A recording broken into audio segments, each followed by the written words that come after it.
जब हजरत मूसा अलैहिस्सलाम कोहे तूर पर अल्लाह से बात करने के लिए जाते थे तो एक दिन आपने फरमाया, ऐ मेरे रब, जब हम बात करते तो हमारे बीच में कितना फासला होता है। अल्लाह ने फरमाया, जब हम बात करते हैं तो हमारे बीच में 70 पर्दों का फासला होता है, लेकिन सबसे आखिर में एक ऐसी उम्मत आएगी जो हजरत मोहम्मद सल्लल्लाहु अलैहि वसल्लम की होगी और ये उम्मत मेरे सबसे करीब होगी। हजरत मूसा अलैहिस्सलाम ने फरमाया, ऐ मेरे परवरदिगार, वो ऐसा क्या करेंगे जो आपके इतने करीब होंगे। अल्लाह ने फरमाया, जब वो रमज़ान के महीने में रोज़े रखेंगे और जब उनका गला प्यास की शिद्दत से सूख जाएगा और हॉट भूख से सूख जाएंगे तो उस वक्त वो उम्मत मेरे सबसे करीब होगी। मेरे और उनके बीच सिर्फ एक पर्दे का फासला होगा। जो दुआ वो मुझसे मांगेंगे मैं उनकी हर दुआ कबूल करूँगा। सुभान अल्लाह।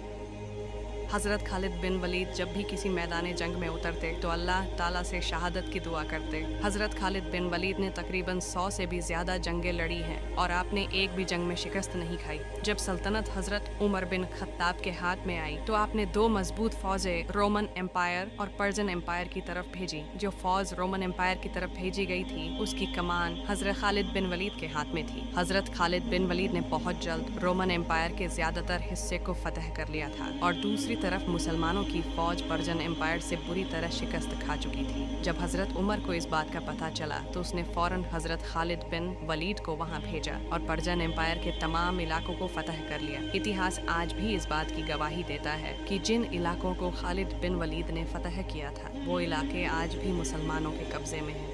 एक मर्तबा हजरत नूह अलैहिस्सलाम एक घर के पास से गुजर रहे थे। आपको उस घर से एक औरत की रोने की आवाज़ आई। हजरत नूह अलैहिस्सलाम उस औरत के घर तशरीफ ले गए और आपने रोने की वजह पूछी। उस औरत ने बताया कि उसके 2 जवान बेटों का इंतकाल हो चुका है। आपने पूछा कि उनकी उम्र कितनी थी। उस औरत ने बताया कि बड़े बेटे की उम्र 400 साल और छोटे बेटे की उम्र 300 साल थी। हज़रत नूह अलैहिस्सलाम ज़रा से मुस्कुराए और फरमाया, मैं उम्मत मोहम्मदिया पर ताज्जुब करता हूँ क्योंकि उनकी उम्र 50 या 60 साल की हो गई। इस बात को सुनकर वो औरत हैरान हो गई और हज़रत नूह अलैहिस्सलाम से सवाल किया, क्या वो इतनी कम उम्र के लिए घर बनाएंगे? हज़रत नूह अलैहिस्सलाम ने फरमाया, वो इतनी उम्र के लिए घर ही नहीं बल्कि बड़ी बड़ी इमारतें बनाएंगे और ज़मीन में बड़ी बड़ी लड़ाइयाँ लड़ेंगे। उस औरत ने कहा, अगर मैं उनकी जगह होती तो इतनी कम उम्र अल्लाह की याद में एक कोने में बैठकर गुजार देती। आप सल्लल्लाहु अलैहि वसल्लम की एक बहुत ही खूबसूरत हदीस है जिसमें रसूलुल्लाह ने आपको एक बहुत प्यारा मैसेज दिया है।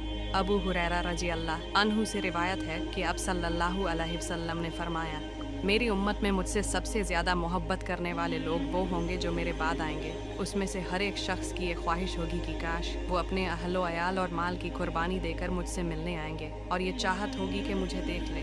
सुभान अल्लाह, कुर्बान जाए ये उम्मत ऐसे नबी पर जिसको आपकी मुलाकात का पहले से पता है। हुजूर पाक का इल्म बेशक बहुत ही दानिश और अजीम था जिसके आगे आज की साइंस कोई मायने नहीं रखती। आपने फरमाया, जहन्नुम की आग को जब 1000 साल तक दहकाया गया तो वो सुर्ख हो गई, फिर जब 1000 साल तक जलाया गया तो सफ़ेद हो गई और जब उसको 1000 साल और दहकाया गया तो वो सियाह हो गई। वो अंधेरी रात जैसी शक्त काली है। लेकिन आज साइंस इस बात को मानने पर मजबूर है कि आग का रंग उसके टेम्परेचर पर डिपेंड करता है। हल्के टेम्परेचर पर ये लाल होती है और जब इसका टेम्परेचर बढ़ता है तो सफ़ेद हो जाती है। धीरे धीरे बढ़ते टेम्परेचर के साथ ये सियाह हो जाती है। एक हदीस में मौजूद है कि दुनिया की आग से जहन्नुम की आग 70 गुना ज्यादा गर्म है। वही दुनिया की आग का दर्जा 1100 डिग्री तक होता है, लेकिन अगर हम इसको 70 से गुना करें तो ये 77,000 डिग्री फ़ारेनहाइट बनता है। आज साइंसदान मानते हैं कि ऐसे शदीद टेम्परेचर पर आग का रंग सियाह हो जाता है। ये वो जहन्नुम की आग है जिससे अपनी उम्मत को बचाने के लिए हमारे प्यारे नबी मोहम्मद सल्लल्लाहु अलैहि वसल्लम रात भर रोते थे और इसी से बचने के लिए बार बार नसीहत करते रहे। अल्लाह हम सबको अपने नबी के नक्शे कदम पर चलने की तौफीक अता फरमाए।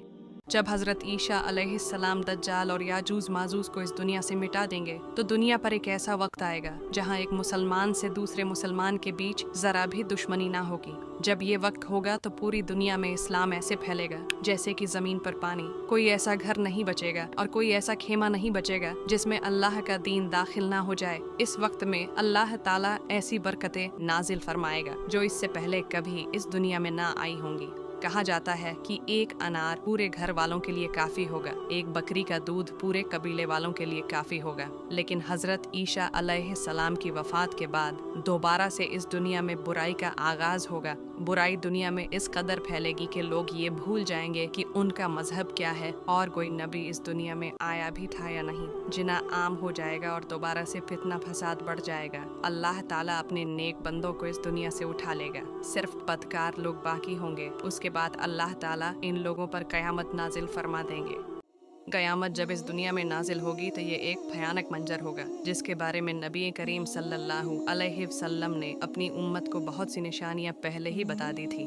अबू हुरैरा रजी अल्लाह अन्हु फरमाते हैं कि एक मर्तबा आप सल्लल्लाहु अलैहि वसल्लम ने इरशाद फरमाया, कयामत तब तक कायम नहीं होगी जब तक अरब की ज़मीन हरे मैदान और नदियों में न बदल जाए। लेकिन आज की उम्मत ये सब मंजर अपनी आंखों से देख रही है। आज अरब के बंजर और रेतीले मैदान हरे मैदान और नदियों में बदल चुके हैं, और यहाँ तक कि कुछ वक्त पहले अरब के मैदानों में काफ़ी बर्फबारी हो रही है, जो दुनिया के इतिहास में पहली बार अरब में हुआ है। हैरान करने वाली बात तो ये है कि नबी पाक सल्लल्लाहु अलैहि वसल्लम की पेशन गोई आज की उम्मत के सामने बिल्कुल सच साबित हो रही है। अल्लाह ताला हम सबको क़यामत के खौफनाक मंजर से बचाए।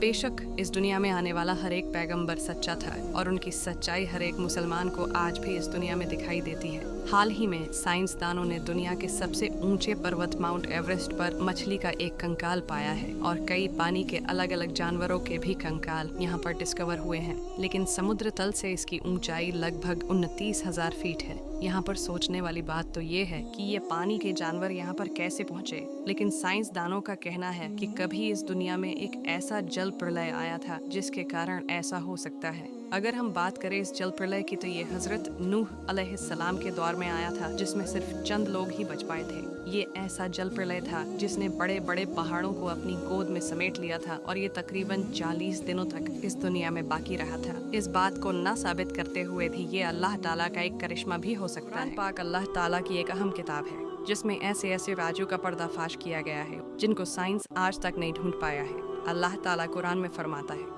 अगर तुम इन पैगंबरों का कहना मानोगे तो उस दिन से कैसे बचोगे जो बच्चों को बूढ़ा कर देगा। लेकिन आज बहुत से बच्चे जो 9 या 10 साल के होते हैं, उनके सरों में सफ़ेद बाल देखने को मिलते हैं। ये भी क़यामत की निशानियों में से एक अहम निशानी है, जिसको अल्लाह ताला कुरान में फरमा रहा है। वही आज साइंस ने इसका एक अंदाज़ा दरियाफ्त किया है, जिसमें साइंसदानों ने बताया है कि आज बच्चों पर जो ये सफ़ेदी आ रही है, इसका कारण सिर्फ और सिर्फ उनके ऊपर डाला गया स्ट्रेस है। स्ट्रेस की वजह से बच्चे अपने दिमाग पर प्रेशर रखते हैं, जो बाद में सफ़ेदी का कारण बनता है। लेकिन अल्लाह ताला कुरान में इसको एकदम खुले अल्फाजों के साथ बयान कर रहा है। एक अंदाजे के मुताबिक हमारी ज़मीन पर 326 मिलियन ट्रिलियन गैलन पानी है। लेकिन आखिरकार इतना सारा पानी हमारी ज़मीन पर कहाँ से आया? आइए कुरान के इसी मौजिज़े पर नज़र डालते हैं। साइंसदानों के मुताबिक 404 करोड़ साल पहले ज़मीन पर पानी मौजूद था। शुरुआत में हमारी ज़मीन एक आग का गोला थी। लगभग 15 करोड़ सालों तक हमारी ज़मीन पर मीटेरॉइड्स की बारिश होती रही, जिसके अंदर पानी मौजूद था। मीटेरॉइड्स के ज़रिए हमारी ज़मीन धीरे धीरे ठंडी होती चली गई। इस बात से ये साबित होता है कि पानी हमारी ज़मीन पर मीटेरॉइड्स के ज़रिए पहुंचा था। हर घूंट, हर कतरन, हर बूंद जो हम पीते हैं और देखते हैं, ये करोड़ों साल पुराना है। हज़ारों मीलों का सफ़र तय करके ये पानी हमारी दुनिया में पहुंचा है। लेकिन क्या आप जानते हैं कि कुरान पानी की ज़मीन पर आने की क्या वजह बताता है? अल्लाह ताला कुरान में फरमाता है, हम ही ने आसमान से एक अंदाजे के साथ पानी नाजिल किया, फिर इसको ज़मीन में ठहरा दिया और इसके नाबूद करने पर काबिर है। अल्लाहु अकबर। बेशक लोहे के मुताबिक जो पर्दाफाश 1400 साल पहले कुरान ने किया है, वो बात सचमुच काबिल तारीफ़ है। आज साइंस ने बताया है कि लोहा हमारी इस दुनिया का प्रोडक्ट नहीं है। इसको पैदा होने के लिए एक ख़ास दर्जा हरारत की ज़रूरत होती है, जो हमारे आसपास के सैयारों में भी मौजूद नहीं है। लोहा सिर्फ एक सुपरनोवा की सूरत में ही बन सकता है, यानी सूरज से कई गुना ज़्यादा बड़ा सैयारा फट जाए और उसके अंदर से फैलने वाला अंश किसी दूसरे सैयारे पर गिर जाए। साइंसदानों का कहना है कि अरबों साल पहले लूका हमारी ज़मीन पर गिरे थे, जिनके अंदर लोहा मौजूद था। अल्लाह ने यही बात कुरान में 1400 साल पहले फरमाई है। कुरान की एक सूरत का नाम अल हदीद है, जिसका मतलब है लोहा। इसी सूरत की आयत नंबर 25 में है, हमने लोहे को उतारा और इसमें लोगों के लिए शक्त, फ़ायदे और क़ुव्वत है। इसमें अल्लाह ताला फरमा रहा है कि हमने लोहे को उतारा है, यानी लोहा पहले से इस दुनिया में मौजूद ही नहीं था। एक और गौर करने वाली बात तो ये है कि लोहा ज़मीन के दरमियानी हिस्से में पाया जाता है और कुरान में 114 सूरतें हैं। वहीं सूरह अल हदीद का नंबर 57 है, जो बिल्कुल कुरान के दरमियान में ही मौजूद है। अल्लाह का ये करिश्मा किसी मौजिज़े से कम नहीं है। इस्तिग़फ़ार का मतलब है अल्लाह ताला से अपने गुनाहों की मुआफ़ी मांगना और आइंदा गुनाहों से बचने का अहद करना। इस्तिग़फ़ार का सहीह तरीक़ा क्या है? नंबर 1, नीयत खालिस, सबसे पहले दिल है से ये इरादा करें कि आप अपने गुनाहों पर शर्मिंदा हैं और अल्लाह ताला की मुआफ़ी चाहते हैं। नीयत सिर्फ़ अल्लाह की रज़ा के लिए होनी चाहिए। नंबर 2, अल्लाह की तारीफ़ करें। इस्तिग़फ़ार से पहले अल्लाह की तारीफ़ करें, जैसे सुबहान अल्लाह, अल्लाह पाक है, अल्हम्दुलिल्लाह, तमाम तारीफ़ें अल्लाह के लिए हैं, अल्लाह अकबर, अल्लाह सबसे बड़ा है। नंबर 3, दिल से तौबा करें। अपने गुनाहों पर शर्मिंदा होकर अल्लाह से मुआफ़ी मांगें और आइंदा वो गुनाह न करने का अहद करें। नंबर 4, इस्तिग़फ़ार के अल्फाज। आप ये दुआएं या इस्तिग़फ़ार के कलमात पढ़ सकते हैं। एक है इस्तग़फ़िरुल्लाह रब्बी मन कल ज़म्ब व अतूब इली, तर्जुमा में अल्लाह से अपने तमाम गुनाहों की माफ़ी मांगता हूँ और उसकी तरफ रुजू करता हूँ। 2, अल्लाहुम्मा इन्नक अफ़्वु तुहिब्बुल अफ़्व फ़अफ़ अन, तर्जुमा, ऐ अल्लाह तो मुआफ़ करने वाला है, मुआफ़ी को पसंद करता है, मुझे मुआफ़ फरमा। 3, रब अग़फ़िरली व तब अलैया इन्नक अंतत तव्वाबुर रहीम, तर्जुमा, ऐ मेरे रब मुझे माफ़ कर दे और मुझ पर रहम फरमा, बेशक तो ही तौबा कबूल करने वाला और रहम करने वाला है। नंबर 5, नमाज तौबा अदा करें। 2 रकात नमाज नफल पढ़ें और इसमें अल्लाह से अपने गुनाहों की माफ़ी तलब करें। नंबर 6, गुनाहों से इज्तनाब करें। आइंदा गुनाहों से बचने की कोशिश करें और नेकियों की तरफ रुजुआ करें। नंबर 7, मुसलसल इस्तिग़फ़ार करें। अपनी ज़िंदगी में इस्तिग़फ़ार को मामूल बनाएं, जैसे नबी करीम दिन में 70 से 100 बार इस्तिग़फ़ार करते थे। अल्लाह ताली ने कुरान मजीद में इस्तिग़फ़ार की बहुत फ़जीलत बयान की है और फरमाया है, वमन यग़फ़िरु लज़्ज़ुनूब इल्ला लल्लाहु, तर्जुमा, और अल्लाह के सिवा कौन है जो गुनाहों को मुआफ़ करे। सूरत आल इमरान की आयत नंबर 135। लिहाजा अल्लाह पर भरोसा रखें, खुलूस दिल से मुआफ़ी मांगें और नेकी की राह अख्तियार करें।